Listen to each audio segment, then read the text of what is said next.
Iyi ni radiyo BBC Gahuzamiryango ivugira i Londres kuri metero 19, 25, 31 na 41.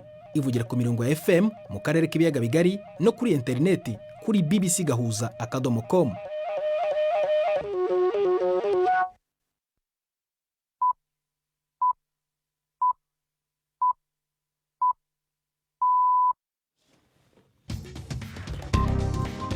Ubu ni saa 10:30 ku isaha mpuzamahanga ya GMT, ni saa 12:30 ku masaha yo mu Rwanda no mu Burundi. Muri studio muri kumwe na Prudence Ngiyumva. Wiriwe hoteza amatwi BBC Gahuzamiryango aho uri hose ku isi, hikaze kuri radio, kuri Facebook live ndetse no ku mirongo migufi ya shortwave. Turi ingingo z'ingenzi z'amakuru turambura mu kanya kuri wa gatanu tariki ya 13 z'ukwezi kwa gatatu. Amashuri yahagaritswe, imikino n'imyidagaduro birasubikwa ndetse n'ibigo ndangamuco bifunga imiryango henshi ku isi mu gihe ibihugu bikomeje guhangana no gukumira ikiza cya coronavirus. Turareba uko byifashwe mu bihugu bitandukanye. U Rwanda rwo rwasabye gusubika inama yagombaga guhuza abakuru b'ibihugu bya Afurika y'Uburasirazuba EAC kubera iki kibazo nyine cya coronavirus. Twebwe icyo twasabye mbere na mbere nuko inama y'abakuru b'ibihugu y'uyu muryango yagombaga guterana mu bihe biri imbere, kuko nta nubwo twari dufite n'itariki ndakuka ko twaba tuyigijeho kugeza igihe dufata ibindi byemezo. Icyegeranyo ngarukamwaka cya Leta Zunze Ubumwe za Amerika ku burenganzira bwa muntu mu Burundi kirashinja leta guhonyura ubwisanzure bw'itangazamakuru n'ubwa politike.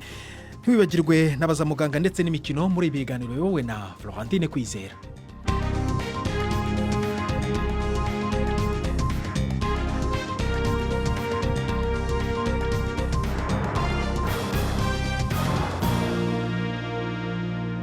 Ni nyuma yuko Jacques Niyitegeka abanza akanyuza amaso mu yandi makuru avugwa ku isi hano kuri BBC. Jacques. Mu Bwongereza, shampiyona y'umupira w'amaguru y'amakipe yo mu cyiciro cya mbere izwi ku izina rya Premier League yabaye ihagaritswe kugeza mu kwezi kwa kane, yiyongereye ku rutonde rw'andi marushanwa ya siporo akomeye arimo n'amafaranga menshi yahagaritswe kubera ikiza cy'indwara iterwa n'agakoko gashya ka corona. Ishyirahamwe ry'umupira w'amaguru mu Bufaransa naryo ryafashe icyemezo nk'icyo, kandi indi mikino yose mu irushanwa ry'igikombe cy'Uburayi yasubitswe. Irushanwa rikomeye kurusha ayandi mu mukino wa cricket ryo mu Buhinde naryo ryabaye rihagaritswe kugeza mu kwezi gutaha kubera ko abakinnyi mpuzamahanga badashobora gukora ingendo zibageza mu Buhinde. Muri Rumaniya, minisitiri w'intebe w'agateganyo Ludovic Orban nako n'abantu 17 bagize leta ye yose bashyizwe mu kato nyuma yaho umusenateri mu ishyaka ry'abaliberali asanganywe agakoko gashya ko mu bwoko bwa corona. Abasenateri bose bo muri iryo shyaka n'abanyamakuru bitabiriye ibiganiro leta yagiranye n'abanyamakuru nabo basabwe kwipimisha. Ni inkuru ya Nick Thorpe mugezwaho na Robert Patrick Misigaro. Inkuru yuko Virgile Chitacho mu mugambwe National Liberal Party akaba n'umukenguzamateka yafashwe na coronavirus yabaye nk'ikintu kidasanzwe ciyongeye ku ngorane za politiki ya Romania. Umugwi nyobozi w'abantu 17 hamwe n'abandi bo mu mugambwe uri ku butegetsi cyo kimwe n'abatavuga rumwe nabo bamazindwi mu manama bagerageza gushinga leta nshasha. Ubu bategerezwa gufatwa ibipimo kwa muganga. Igitigiri c'abantu bizwi ko bamaze kwandura muri Romania carigwije hafi na kabiri gishika ku 73 mu minsi iheze, mu gihe bamwe muri miliyoni 3 z'abanyarumaniya bakora mu bihugu vya Buraya bagerageje gutahuka. Umukuru w'igihugu Klaus Iohannis yagiranye inama biciye mu buhinga bwa video n'abandi barongozi ba politike mu kugerageza kumvikana kuri leta nshasha ngo ihangane n'iki kiza kandi nategura amatora mashasha. Minisitiri w'intebe wa Espanya atangaje amategeko yo mu bihe bidasanzwe azatangira gukurikizwa kuva ejo mu gihe cy'ibyumweru 2 muri gahunda yo guhangana n'indwara iterwa n'agakoko gashya ka corona. Pedro Sanchez yaburiye abaturage b'igihugu cye ko ubuzima butazoroha mu byumweru biri imbere, ariko abizeza ko igihugu kizakora iyo bwabaga mu guhangana na kino kiza. Mbere yaho Espanya yari yatangaje izamuka rikabije ry'umubare w'abantu bamaze kuhitanwa n'iyo ndwara n'abamaze kuyandura. 120 nibo imaze guhitana, naho abagera ku bihumbi 4 nako abagera ku bihumbi 4,200 nibo bamaze kuyandura, bikaba bimaze kwikuba inshuro 2 mu gihe cy'iminsi mike. umwami gakondo wo muri Afurika y'Epfo akaba n'umwishywa wa Nelson Mandela yatawe muri yombi kubera kumenaguraho ibintu mu ngoro ye. Biravuga ko yanakubise abagize umuryango w'ibwami. Umuvugizi w'ibwami yavuze ko Buyerikeya Darindebo uherutse gusohoka mu munyururu yari yitwaje ishoka n'umuhoro. Uwo mwami yagabye igitero mu ngoro ye mu ijoro ryakeye ngo ashaka guhangana n'umuhungu we ubu wabaye amusimbuye ku ngoma y'ubwami bwa mu bwoko bw'abatembu. Ni inkuru ya Andrew Harding mugezweho na Mark niyo nkuru.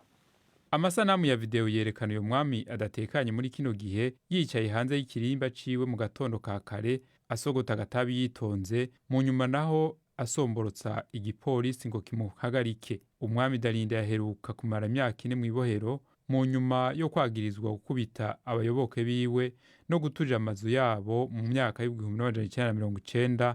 Akaba yahavuye arekugwa atarangije igihano ciwe mu kwezi kwa 12.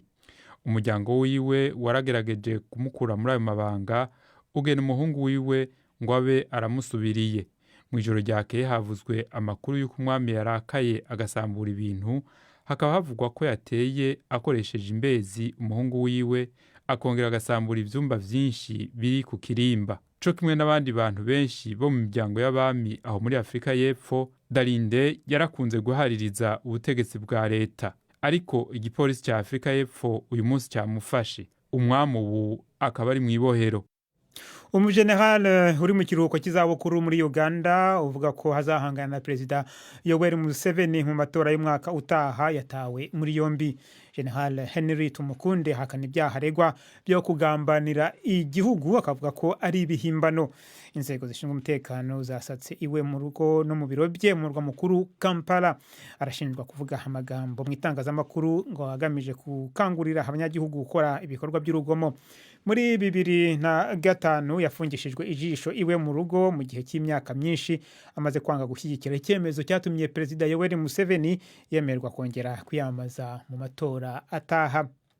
Leta ya Zimbabwe yatangaje ko izashumbusha ubutaka aho guha amafaranga abahinzi bambuwe amasambu agera hafi kuri 800 yafashwe muri gahunda yakuruye impaka yo gufata ubutaka ku ngufu. Amasambu hagera hafi ku 5,000 yafashwe ku ngufu kuva mu mwaka w'2000, hamenshi akaba yari ayabahinzi b'abazungu. Abahabwa ingurane n'abava mu bihugu bifitanye amasezerano y'ishoramari na Zimbabwe hamwe na bamwe mu bahinzi babirabura. Leta ya Zimbabwe ubukene bugeze kure bikomeje kwigora cyane gushumbusha abahinzi bambuye amasambu ku ngufu. Iki rero akaba ari cyo kintu gikomeye kandi cya mbere Amerika isaba Zimbabwe kugira ngo ibe yabasha kuyibaniraho ibihano. Ifatwa ku ngufu ry'amasambu yahingwagamo imyaka igurishwa byatumye ubukungu bwa Zimbabwe bugera ahazamba. Urakoze Jacques Nitegeka kuri amakuru ya BBC.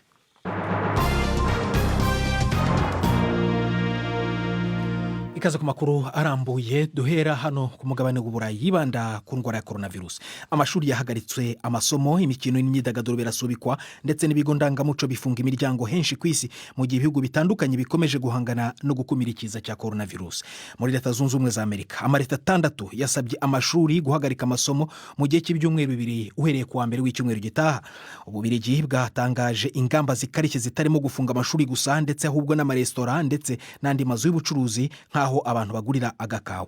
Ibikorwa byo kwishimisha n'ibishingiye ku muco nabyo byahagaritswe hamwe na hamwe.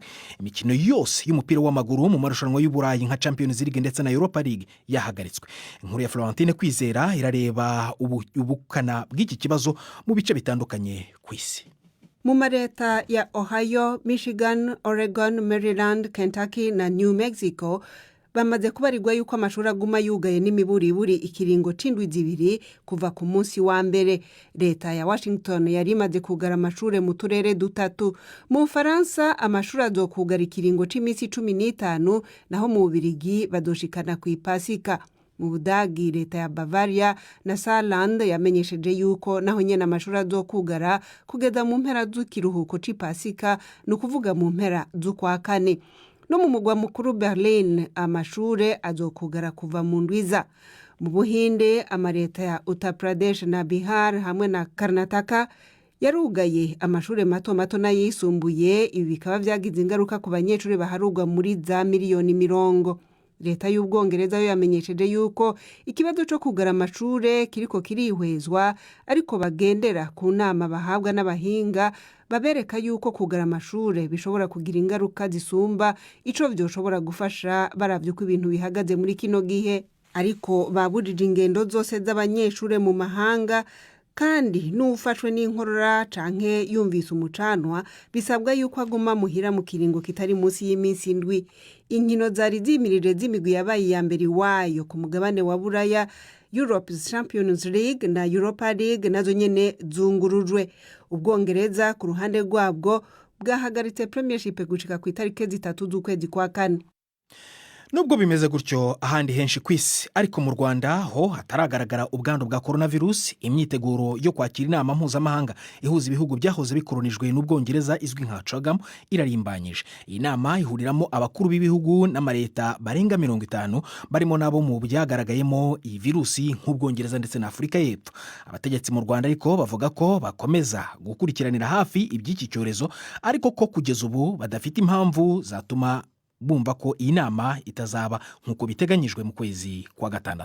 Mu nama y'abacuruzi yabaye mu murwa mukuru Kigali uyu munsi, ikigo cy'igihugu cy'iterambere RDB cyasabye gukomeza kwitegura bareba uko bazabyaza inyungu ihuriro ry'ubucuruzi rizabanziriza inama y'abakuru b'ibihugu. Ni inkuru ya Jean Claude Mwambutsa uri Kigali.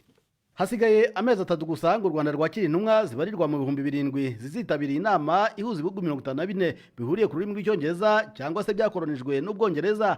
Ku ruhande rw'u Rwanda imyiteguro irarimbanyije bigaragarira amaso. Imihanda yo mu mujyi wa Kigali ikomeje kwagurwa, amatara menshi arashyirwa ku mihanda mikuru ndetse n'abakozi birirwa banyuranamo batera indabo ku mihanda y'umujyi. Nubwo abategetsi bavuga ko imyiteguro igenda neza, icyo bani cyose ku ndwara ya COVID-19 yabangamira iyi nama. Mu nama yahuje ikigo cy'igihugu cy'iterambere n'abahagarariye abacuruzi, izi mpungenge zongeye kugaragazwa. Uyu ni Robert Bapfakurera uhagarariye urugaga rw'abikorera mu Rwanda, agerageza guhumuriza bagenzi be. Biteye impungenge koko uko bigenda bigaragara ko tuganira n'Abashinwa, biragaragara ko yenda igenda igabanuka mu bice bimwe na bimwe, nubwo hamwe na hamwe igenda iboneka bushya, ariko turatekereza yenda ko tuzagera mu gihe cya Commonwealth. Turatekereza yuko aya mezi y'imbere aza hari igishobora guhinduka, kuko mu isi hose barakora igishoboka cyose cyo kureba icyatuma coronavirus igabanuka cyangwa se inakira. Umuyobozi w'ikigo cy'igihugu cy'iterambere Madame Claire Akamanzi nawe avuga ko leta ihangayikishijwe n'iki kibazo, gusa ngo kugeza ubu nta mpamvu zigaragara zatuma bibaza ko hari icyatuma iyi nama itaba. Nubwo u Rwanda nk'igihugu kizakira inama ruvuga ko rukomeje imyiteguro,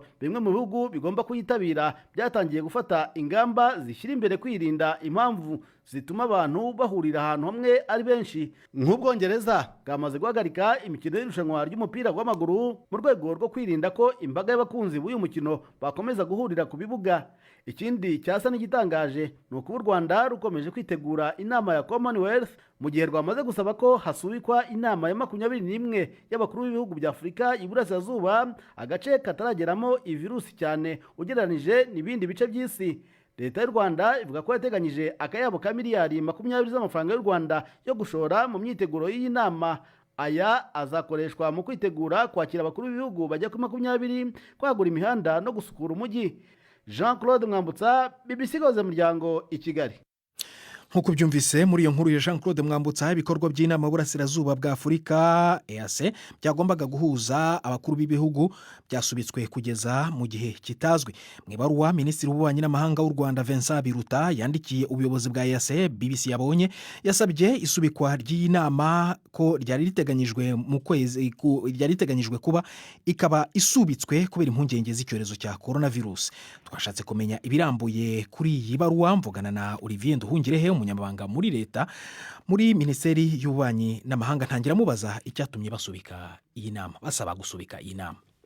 Twebwe icyo twasabye mbere na mbere nuko inama y'abakuru b'ibihugu y'uyu muryango yagombaga guterana mu bihe biri imbere, kuko nta nubwo twari dufite n'itariki ndakuka ko twaba tuyigijeho kugeza igihe dufatiye ibindi byemezo. Tukaba twasabye ko izindi nama zose z'uyu muryango twakoresha ikoranabuhanga, ibi bya video conference, dufite ibyuma dufite mu biro byacu mu bihugu dukora 6, hanyuma aho bidashoboka akaba ariho noneho inama zisubikwa. Ibi byose bikaba rero bigamije kurengera ubuzima bw'abaturage bo muri uyu muryango, cyane cyane ko nk'uko mwabyumvise uyu munsi hari ibihugu byo muri uyu muryango nabyo byatangiye kugira iki kibazo cy'iyi ndwara ya coronavirus. Nibyo twumvise ko muri Kenya naho babonye ubwandu bwa mbere bwa coronavirus, ariko ku cyo wari uvuze iri subika rya hato na hato hari icyo ryangije ku mikorere musanzwe mufite ku bijyanye n'ingamba mugomba gufata mu rwego rwa politike? Oya, nta kintu byangije kigaragara kuko ubu ngubu turacyavugana ibikenewe turabikora muri uyu muryango,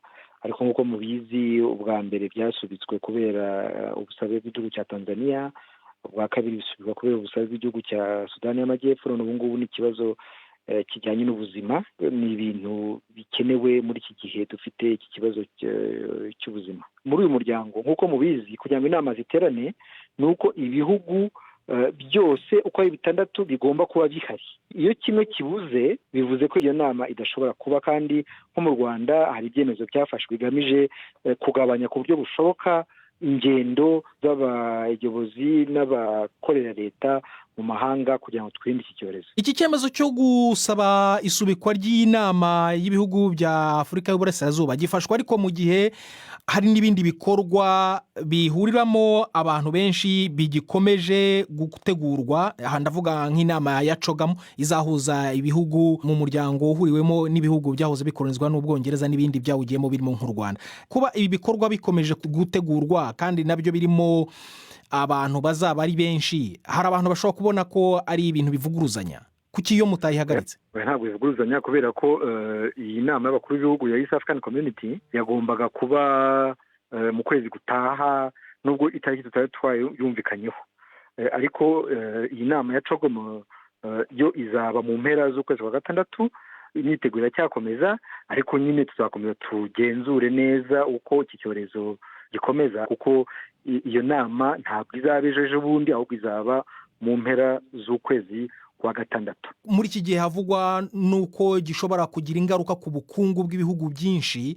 Ari impungenge mufite z'uko iki kibazo gishobora kugira ingaruka mu bukerarugendo, cyangwa se arizo yenda mwatangiye kubona nk'abantu bagabanya ingendo baza mu Rwanda, cyangwa ibintu n'ibisanzwe? Ntabwo ibintu bishobora kuba nk'ibisanzwe, ni ikibazo gihari ku isi yose. Ingaruka ku bukungu mwabonye ko za bourse zo ku isi yose, stock markets, ubwo amasoko y'imigabane amasoko y'imari yagiye agwa. Hari ingaruka nyine zijyanye n'ubukerarugendo, hari amakompanyi y'indege afite ibibazo. Ni ikibazo gihari ku isi yose, ntabwo ari ikibazo kireba u Rwanda gusa. Olivier Nduhungirehe, umunyamabanga wa leta muri Minisiteri y'Ububanyi n'Amahanga.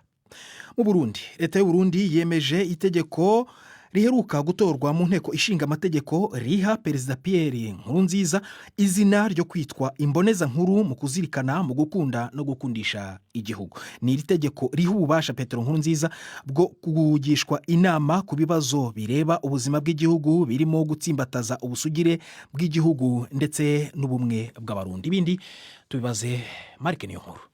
Iyo bwirizwa risigura ishyaka ridasanzwe mu guharanira ukwishira n'ukwizana hamwe no gukundisha igihugu. Petero Nkurunziza yerekanye ko ari kimwe mu mvo zatumye umukuru w'igihugu cy'u Burundi wa kino gihe yemererwa ico kidari. Leta ivuga ko ari ikiteka cyitwa imboneza nkuru mu kuzirikana, mu gukunda no mu gukundisha igihugu. Iyo bwirizwa rimenyesha ko Petero Nkurunziza yakanguriye abarundi gushira imbere igihugu aciye ku Mana hamwe n'akaranga karanze ba sokuru mu gukundisha igihugu. Kubera ico kidari yahawe, Petero Nkurunziza azoba afise ububasha bwo guhanuzwa ku bibazo by'igihugu byerekeye gukomeza intahe yo kwikukira ku Burundi, ugushira ku mutima ubumwe bw'abarundi no gukomeza kwiyumvira igihugu. Mu kwezi kw'indwi umwaka ku wundi hazohimbazwa umunsi mukuru hariwe kuzirikana, guhimbaza no gukundisha igihugu, ukazorongorwa n'imboneza nkuru mu kuzirikana, mu gukunda no gukundisha igihugu,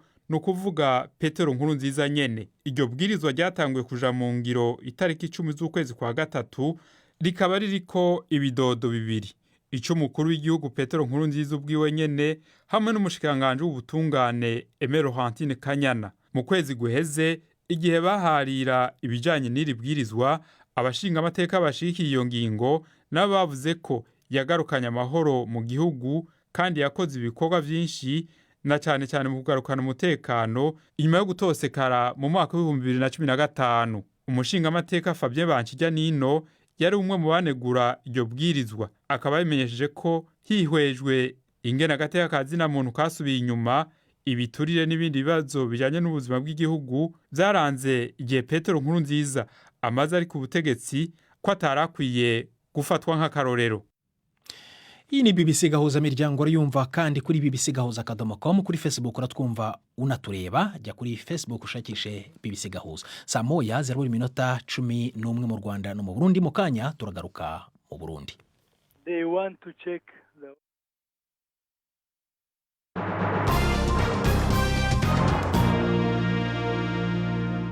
nyuma y'akaruhuko gato cyane reka dusubire mu Burundi. Mu makuru twabagejejeho ejo kuwa kane twababwiye ibivugwa na raporo ya Leta Zunze Ubumwe za Amerika ireba ibijyanye n'uburenganzira bwa kiremwamuntu mu Rwanda, ivutunga gatoki Leta y'u Rwanda ku bibazo ivuga ko birimo ubwicanyi ndetse no gufunga abantu bitanyuze mu mategeko.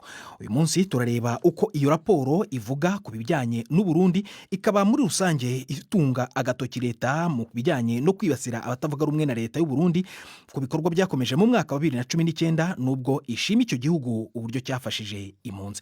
Ibindi tubiribaze Robert Patrick Misigaro wanyujije amaso muri iyo raporo. Iyi raporo y'ibiro bijejwe imigenderanire ya Amerika n'amakungu ishingiye cyane ku bivugwa na raporo ya komisiyo y'iperereza ku bibera mu Burundi yashizweho n'ishami rya ONU rijejwe uburenganzira bwa muntu yasohotse mu kwezi kwa 9 mu mwaka uheze. Iyo raporo ivuga ku bikorwa by'ubwicanyi, ikubagura, gutoteza, iterabwoba n'ubugizi bwa nabi ivuga ko byakorewe abatavuga rumwe na leta na cyane cyane abo mu mugambwe CNL. Ishingiye kuri raporo ya ONU, iyi raporo ya Amerika ivuga ku gufunga abantu mu buryo butekubiri n'amategeko hamwe naho bafungirwa n'ikubagurwa bakoregwa aho bafungiwe n'abafungirwa ahatazwi. Ivuga ku kwica n'ibigirankana amategeko agenga ifungwa no kuburanisha abafunzwe cyangwa abashinjwa ivyaha birimwo kubangamira umutekano w'igihugu no gutuka umukuru w'igihugu. Iyi raporo ivuga ko ibikorwa vya Leta y'u Burundi byo gufunga bimwe mu bitangazamakuru mpuzamakungu, kuniga ubwisanzure bw'itangazamakuru no gufunga bamwe mu banyamakuru bigenga bibangamiye uburenganzira bwa muntu. Iyi raporo ariko ishima utwigoro twa Leta y'u Burundi mu kubahiriza uburenganzira bw'impunzi zishika ku 75,000 zahungiye muri ico gihugu mu kuzironsa uburenganzira nyamukuru. BBC yagerageje kuvugana n'ubutegetsi bw'u Burundi ariko gushika ubu ntibirashoboka. Leta y'u Burundi mu mwaka uheze yari yamirije raporo ya komisiyo yashizwe ko n'ishami rya ONU rijejwe uburenganzira bwa muntu yakoze iperereza ku burenganzira bwa muntu mu Burundi. Mu kwezi kwa 6 mu mwaka uheze, Ambassadeur Albert Shingiro ahagarariye u Burundi muri ONU yabwiye inama y'umutekano yayo ko ibiri muri iyo raporo ari binyoma kandi bifise intumbero za politike. Bwana Shingiro yavuze ko ivya politike, ubutungane, uburenganzira bwa muntu n'umutekano bihagaze neza mu Burundi kuko leta ibicungereye neza. Tujye muri Uganda aho umujenerali uregwa ibyaha by'ubugambanyi yasobanuye ibyo ashinjwa nk'ibihimbano. Lieutenant General Henry Tumukunde uri mu zabukuru yatawe muri yombi mu ijoro ryakeye akurwa mu biro bye mu ijoro ryahise. Aherutse gutangaza ko ashaka guhatana na perezida mu matora y'umukuru w'igihugu ateganyijwe kuba mu mwaka utaha 2021. Catherine Byaruhanga yavuganye na General Tumukunde kuri telefone akiri mu biro bye amubaza uko byagenze. They want to check the office. Barashaka gusaka ibiro byanjye kubera ko twanze ko basaka nijoro kubera amategeko, kandi dutegereje abanyamategeko bacu kugira ngo isaka rikorwe. None wobuze iki ku byo wagirizwa? Wahagarikiwe iki? Last night. Icyo banshinjaga nijoro ngo ni icyaha cyo kugambanira igihugu. Ngo nasohoye itangazo mpamagarira u Rwanda kugira icyo rugiramo ijambo. Ibi rwose ni ibihimbano. But these are serious allegations because what the police... Ariko ibi byagirira birakomeye kuko iki gipolisi kivuga nuko wavuze amajambo acanishamwe abanya-Uganda nayerekana yuko wifuza yuko u Rwanda rutera Uganda. Ibi ni ibintu bikomeye cyane. to invade Uganda. So these are serious allegations. Do you want to imagine? Wibaza ko hari umuntu ku giti cye washishikariza u Rwanda gutera Uganda? ibyo birashoboka koko? Ntabwo bishoboka. Ibi byose ni ibihimbano. Rero twiteguye icyo ari cyo cyose. Generali Henry Tumukunde wavuganaga na Catherine Byaruhanga mu kiganiro Baza Muganga cyo kuri uyu wa gatanu. Turabasubiriramo ikiganiro Yvette Kabatesi yagiranye na muganga Jose Uwamariya ku kibazo cy'amenyo adatonda neza mu kanwa.